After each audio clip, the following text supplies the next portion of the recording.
दोस्तों, अकेलेपन के कारण आत्महत्या करना चाहते थे राजेश खन्ना। कभी लड़कियों के इतने लेटर आते थे कि पढ़ने के लिए एक आदमी रखना पड़ा था। हिंदी सिनेमा के पहले सुपरस्टार राजेश खन्ना को प्यार से काका कहा जाता था। इनका स्टारडम इस कदर था कि बॉलीवुड में एक कहावत आम थी, ऊपर आका नीचे काका, यानी ऊपर भगवान और नीचे राजेश खन्ना। ये दो ही लोग पावरफुल हैं। देवानंद के बाद राजेश खन्ना दूसरे फिल्मी सितारे थे जिनके लिए लड़कियों में बेहद दीवानगी थी।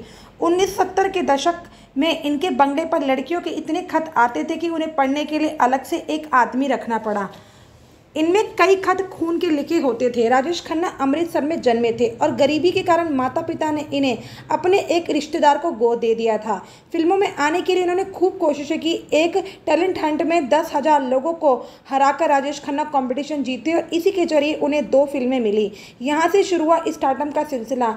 ऐसे चला कि आज तक किसी दूसरे स्टार ने ऐसा खूबसूरत दौर नहीं देखा होगा। करीब 20 साल बॉलीवुड पर अकेले राजेश खन्ना ही छाए रहे। अमिताभ की एंग्री यंग मैन इमेज वाली एंट्री के बाद इनका स्टारडम हिल गया। फिर वो दौर भी आया जब राजेश खन्ना अकेले रह गए। राजेश खन्ना का जन्म 29 दिसंबर 1942 को अमृतसर में हुआ। इनका जन्म लाला हीरा नंद खन्ना और चंद्र रानी खन्ना के घर हुआ। उनके एक बड़े भाई भी थे। राजेश खन्ना का पहला नाम जतिन खन्ना था। उनके पिता स्कूल टीचर थे। 1947 में जब देश का बंटवारा हुआ तो उस विभाजन में राजेश खन्ना के परिवार ने भारत को चुना और अमृतसर में बस गए। देश विभाजन में उनके पिता की नौकरी चली गई। फिर इसी वजह से उन्हें तंगी का सामना करना पड़ा। हालात इस कदर बदतर थे कि वो परिवार का पालन पोषण नहीं कर पा रहे थे। इसी वजह से उन्होंने 6 साल के राजेश खन्ना को मुंबई में रहने वाले रिश्तेदार चुन्नी लाल खन्ना और लीलावती को सौंप दिया। बचपन से राजेश खन्ना को काका नाम से बुलाया जाता था। पंजाबी भाषा में काका का मतलब छोटा बच्चा होता है। 10 साल में ही राजेश खन्ना थिएटर से जुड़ गए थे। उन्हें बोंगो और तबला बजाने में खास दिलचस्पी थी। स्कूल के दिनों में जितेंद्र उनके बहुत अच्छे दोस्त थे। एक्टिंग से बहुत प्यार था तो वो कॉलेज के दिनों में थिएटर और स्टेज शो से जुड़े रहे। साथ ही स्टेज शो से कई अवार्ड्स भी अपने नाम किए। राजेश खन्ना ने अंधा युग नाम के एक नाटक में सैनिक का किरदार निभाया, जिसे देख चीफ गेस्ट ने कहा, बेटा तुम्हें फिल्मों में काम करना चाहिए। लेकिन पिता नहीं चाहते थे कि राजेश खन्ना फिल्मी दुनिया में कदम रखे। पिता के मना करने के बाद भी वो नहीं माने। सिनेमा के लिए उनका लगाव कम नहीं हुआ। ये बात उन्होंने अपने मामा को बताई, जिन्होंने फिल्मों के लिए उनका नाम बदलकर राजेश खन्ना रख दिया।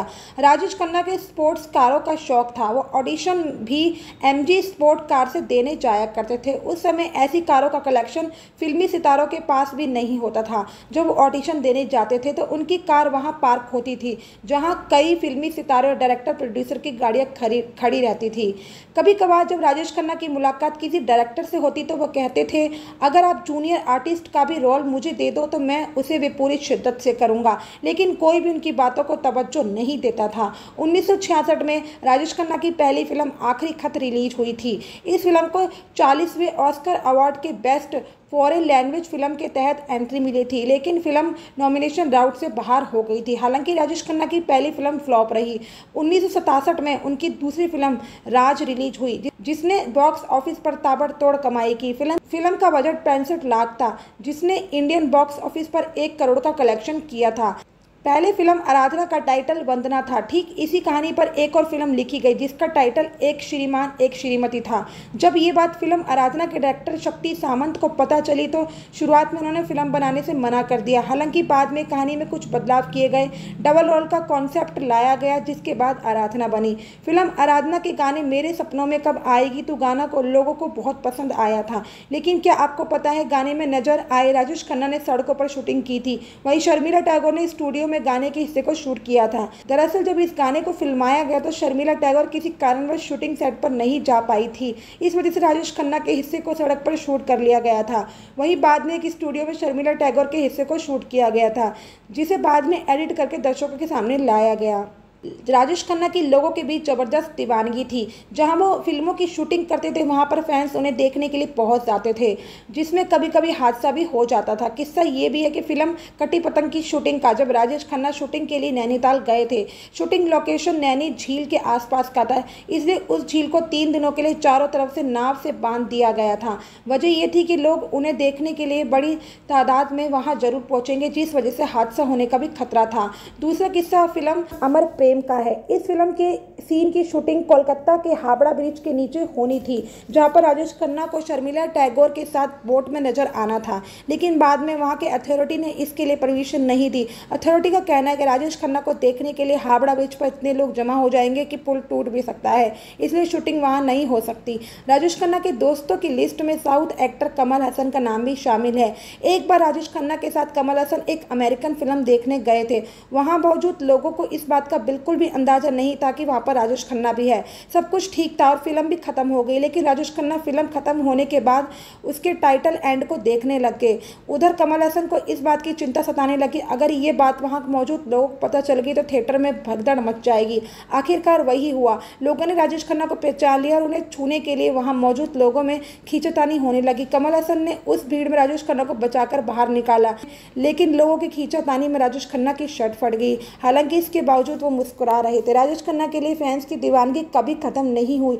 एक बार उनसे एक फ़ैन की मुलाकात हुई जिन्हें उन्हें एक उनकी फ़ोटो का कलेक्शन दिखाया। उसे देखकर राजेश खन्ना हैरान रहकर खुश भी हुए। वो कलेक्शन उन्हें इतना पसंद आया कि उन्होंने उस फ़ैन को एक फूड ट्रक गिफ्ट में दिया, जो आज भी दिल्ली में चालू है। इस फूड ट्रक पर खुद राजेश खन्ना 500 बार गए थे और वहाँ के खानों का जायका भी लिया था।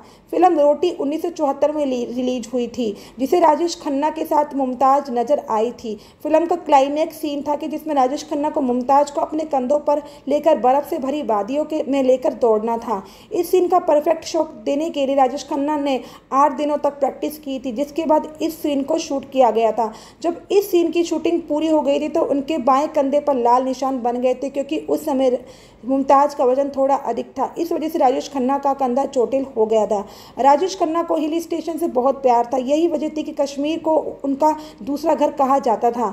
जब भी वो कोई फिल्म करते तो डायरेक्टर से जरूर कहते कि फिल्म का कोई भी एक गाना हिल स्टेशन में ही शूट करे। यही वजह थी कि उन्हें अधिकतर फिल्मों में कोई एक गाना जरूर हिल स्टेशन पर फिल्माया गया था। 1969 से लेकर 1972 ये वो दौर था जब राजेश खन्ना किसी भी फिल्म में नजर आते थे तो उनकी एक खास फरमाइश होती थी कि उनकी फिल्मों के गाने किशोर कुमार ही गाए। यही वजह थी कि 1987 तक राजेश खन्ना के फिल्मों के गाने किशोर कुमार ने ही गाए। दोनों ने 132 फिल्मों में एक साथ काम किया था। फिल्म दुश्मन का एक गाना था, वादा तेरा वादा। जब इस गीत के लिए किशोर कुमार को चुना गया तो उन्होंने मना कर दिया। उनका कहना था कि उनसे बेहतर इस गीत को रवि साहब गा सकते हैं। जब ये बात राजेश खन्ना को पता चली तो उन्होंने किशोर कुमार से मुलाकात की। किशोर कुमार ने बहुत समझाया, लेकिन वो नहीं माने और कहा कि अगर तुम ये गाना नहीं गाओगे तो इस गीत को फिल्म से हटा दिया जाएगा। राजेश खन्ना की इस जीत के आगे किशोर कुमार को झुकना पड़ा। आखिरकार उन्होंने ही इस गीत को गाया। राजेश खन्ना डिम्पल कबाड़िया के रिश्ते में शादी के 11 साल बाद ही दरार आना शुरू हो गई थी। खबरें ये थी कि राजेश खन्ना नहीं चाहते थे कि डिम्पल फिल्मों में काम करे। इसी वजह से दोनों में काफ़ी बहस होती थी। कुछ समय के बाद दोनों अलग अलग रहने लगे थे, लेकिन तलाक कभी नहीं लिया। एक इंटरव्यू में खुद राजेश खन्ना ने बताया था कि डिम्पल से अलग होने के बाद उन्होंने 14 महीने के लिए खुद के आसपास एक दीवार बना ली थी। लोगों पर उन्होंने विश्वास करना छोड़ दिया था, नई फिल्में साइन नहीं करते थे, आत्मविश्वास कम हो गया था, लगातार फिक्र में डूब रहते थे और आत्महत्या करने के बारे में सोचते थे। 20 फिल्मों में ऑन स्क्रीन राजेश खन्ना की मौत हुई है। किस्सा ये भी है कि जब किसी फिल्म में उनकी मौत हो जाती तो उनकी मां दुखी हो जाती थी। वो उनसे कहती थी कि उन डायरेक्टर के साथ काम मत करो जो तुम्हें फिल्मों में मार देते हैं। राजेश खन्ना एक्टिंग के ऐसे जादूगर थे कि फिल्मों में रोने वाले सीन के लिए उन्होंने कभी ग्लिसरीन लगाने की उनको ज़रूरत नहीं पड़ी। वो सीन में इतना रम जाते थे कि आंसू खुद ब खुद निकल आते थे। राजेश खन्ना ने अपने करियर में कई हिट फिल्में दी है, लेकिन उनका स्टारडम भी एक समय के बाद कम हो गया। रिपोर्ट्स की माने तो जब फिल्म दुनिया में एंग्री मैन अमिताभ बच्चन की एंट्री हुई तो उनका जादू लोगों में फीका पड़ने लगा। वजह ये भी थी कि उन्होंने एक्शन फिल्मों में काम करना शुरू कर दिया था, लेकिन दर्शक सिर्फ उन्हें रोमांटिक फिल्मों में देखना चाहते थे। फिल्मों के ऑफर जब कम मिलने लगे तो उन्होंने छोटे पर्दे पर भी हाथ आजमाया, कभी टीवी सीरियल भी किए, कई टीवी सीरियल भी किए। लेकिन हालांकि इन टीवी सीरियल में रोल के लिए भी उन्हें काफ़ी जद्दोजहद करनी पड़ती थी, बहुत मुश्किल से रोल मिलता था। जब एक वक्त ऐसा भी था कि राजेश खन्ना के घर के बाहर लोगों का हुजूम रहता था, वही जिंदगी के आखिरी सफ़र में वो बिल्कुल अकेले थे। राजेश खन्ना ने एक इंटरव्यू में अपने करियर के सफ़र को याद करते हुए कहा था कि एक दौर हुआ करता था जब उनके बंगले आशीर्वाद के बाद लोगों का हुजूम लगा रहता था, उनका ड्राइंग रूम गुलदस्तों से भरा रहता था, लेकिन एक ऐसा वक्त भी आया जब उनके पास एक फूल तक नहीं आया। ये बताते हुए वो भावुक हो गए थे। 2005 में राजेश खन्ना को film fair life time achievement awards देने का ऐलान हुआ। फिल्म फेयर की मैनेजिंग एडिटर मीरा जोशी ने राजेश खन्ना से मुलाकात की थी और पूछा था कि क्या वे अवार्ड फंक्शन में आएंगे और ट्रॉफी कबूल करेंगे। राजेश खन्ना ने इस बात पर हामी भर दी थी। साथ ही उन्होंने मीरा से फंक्शन के कुछ एक्स्ट्रा पास मांग लिए थे, लेकिन वो फंक्शन में अकेले पहुंचे थे, जिस बात से सब हैरान रह गए थे। उन्होंने एक्स्ट्रा पास लिया और फिर भी उनके साथ अवार्ड फंक्शन में कोई नहीं आया था। 2011 में राजेश खन्ना को पता चला कि उन्हें कैंसर है, लेकिन वो ये बात सिर्फ अपने करीबियों तक ही सीमित रखना चाहते थे। उन्होंने परिवार के लोगों से कह दिया था कि ये बात उनके फैंस तक ना पहुंचे। जून 2012 में उनकी तबीयत खराब होने लगी थी, जिसकी वजह से उन्हें 23 जून को मुंबई की लीलावती अस्पताल में भर्ती कराया गया था।